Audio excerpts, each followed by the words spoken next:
Good morning, Metalheads Unit. Welcome to a new episode of the Metal Meltdown. And today we're looking at the latest album from Destruction entitled Born to Perish. This is Destruction's 14th studio album, which frankly would be an impressive feat for any fucking band.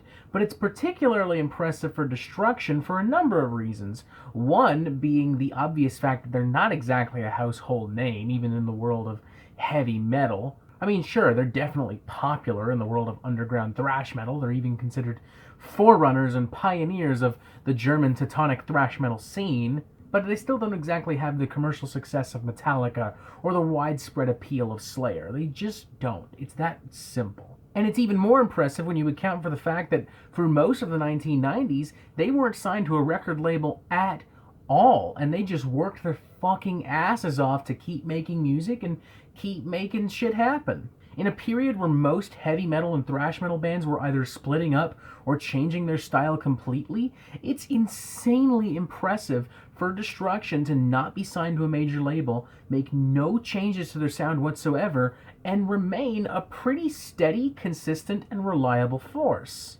Not too dissimilar from how we now look at Overkill, although I would argue that Destruction are arguably more conservative than Overkill, more stubborn and persistent in their formula, because Overkill, even throughout their career, have had brief flirtations with groove metal, specifically with influence from the world of Lamb of God and Pantera and some new wave of American heavy metal music, as far back as I Hear Black and as recently as Immortalis. For all those reasons, I think it's safe to say if you're a diehard Destruction fan, you have a lot to look forward to in regards to this album. I mean, nothing they do is particularly challenging or progressive, especially not at this point in their career. I mean, I don't think anyone expects a band to rewrite the rules at album number 14, but they persistently and consistently deliver good hooks, good riffs, good beats, and good fun. And really that's all you truly need from some solid thrash metal. You just need some fucking fire, you need some fucking energy, you need some fucking violence. The rest of it really doesn't matter in the grand scheme of things, so long as the core essence of thrash metal remains intact. Which, if we're being fully honest, is what makes this album, frankly, kind of disappointing and even frustrating for me. Because I do think they've lost a bit of that essence. The fire, the heart and soul of thrash metal, the grit, the power, the fucking veracity of this genre that is found within every single band, even the big guns that we consistently make fun of. It's just not here for a multitude of reasons, and you couple that with the fact that the band is once again shilling out this ultimately really predictable formula, and it does make for an incredibly underwhelming and unseasoned thrash record, maybe even Destruction's weakest one to date. The big kicker for me on this record is the sound mix. This sound mix diminishes so much of the fucking piss and vinegar, the fucking balls, the fucking hellish firepower that we expect from this genre. The guitars aren't sharp and righteous, they're pretty plain. The drums aren't larger than life and packed with machine gun-like firepower. They just kind of go the flow, and there's not really anything thrown into the mix performance-wise there to switch it up. Even by the standards of thrash metal, the bass is pretty diminished in this record, and even the vocals, Schmear's nasty, sneering, gnarling vocals, just don't have any punch behind them anymore. What used to sound like the spurts of an acid-spewing goblin, now it just kind of sounds like some guy with a nasal condition. The sound mix just cleans and flattens out all of the dimension, all of the intricacies, all of the raw, gritty, hellish firepower that we expect from even the most basic thrash metal, to the point where I don't think even this genre's most innovative songwriters could really do much here to make a great record. And that is assuming that, again, we have the genre's best songwriters.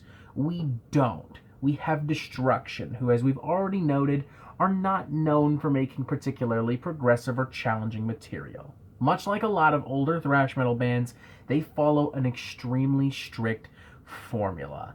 And that formula has never sounded so weak because of that aforementioned sound mix.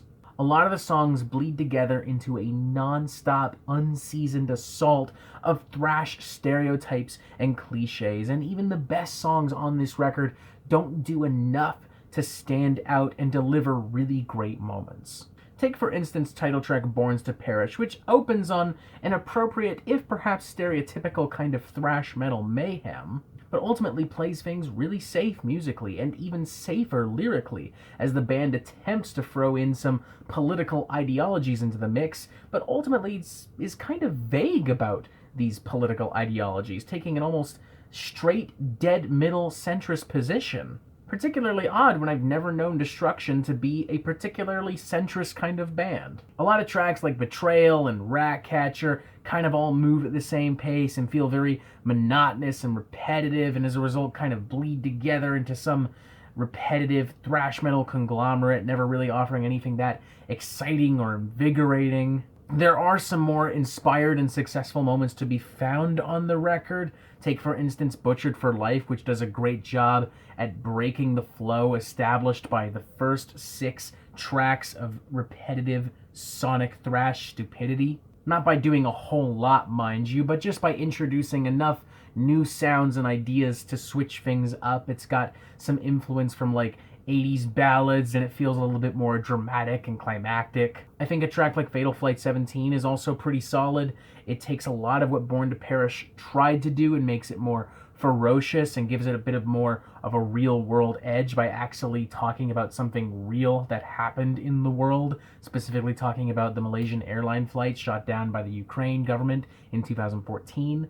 Admittedly, it does create a weird contrast for me personally when we have one song where Destruction take a very clear stance on something and they have this real sinister, brutal edge to a track, and you have another track where they're pretty vague and take a very middle-of-the-road centrist position. It's a moment of pure cluelessness on the record, if we're being honest, but hey, at the very least, Fatal Flight 17 is inherently more interesting, so there's one point there nonetheless. But the record just doesn't offer anything else up. It's just the same thrash metal cliches and patterns over and over and over again. Destruction isn't doing anything with them, and while it's not performed incompetently, it's produced so poorly that the natural impact and energy that these songs would have has already been stripped away. Making for a record that isn't terrible, as we've said, but it is disappointing, it is frustrating, and it is just frankly forgettable at the end of the day. There's absolutely nothing that Destruction is offering here that I could not find on a much better record from any other thrash metal band, or for that matter, on a much better record from Destruction, making this impossible for me to recommend to anyone who isn't already a die-hard fan of Destruction. I'm going to give this thing a 2 out of 5 personally. I mean, this really was just a really bland, boring listen for me personally. There's nothing I could really sink my teeth into aside from these brief little moments, but those were indeed brief little moments, and sometimes they created weird contrasts that just made this record all the more puzzling to me. If you're super not picky about where you get your fucking thrash metal from, then I don't really see the harm in looking at this record. There's certainly nothing truly offensive or terrible about it, but as I've said, you can find way better stuff performed by way better bands virtually anywhere. You can even find way better stuff performed by Destruction. It doesn't take much research, man. There's no reason for me to recommend this to anyone who isn't a diehard Destruction fan. And if you are one of those diehard fans, then go fucking nuts. But honestly, I got nothing out of this, and I don't see any reason to ever come back to this. I'll probably forget it by tomorrow morning, for that matter. So there you have it.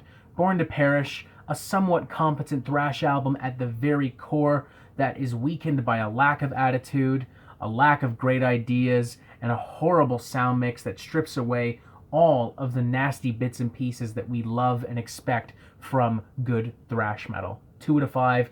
It's fucking poor, man. And that is it for the Metal Meltdown. I'm not an expert, nor do I claim to be, so what do you think? Do you like this record? Do you not like this record? And what do you want to hear from me next? And thank you for watching. Make sure you press subscribe so you get updates on the Metal Meltdown fucking immediately. And you have yourself a fantastic fucking day.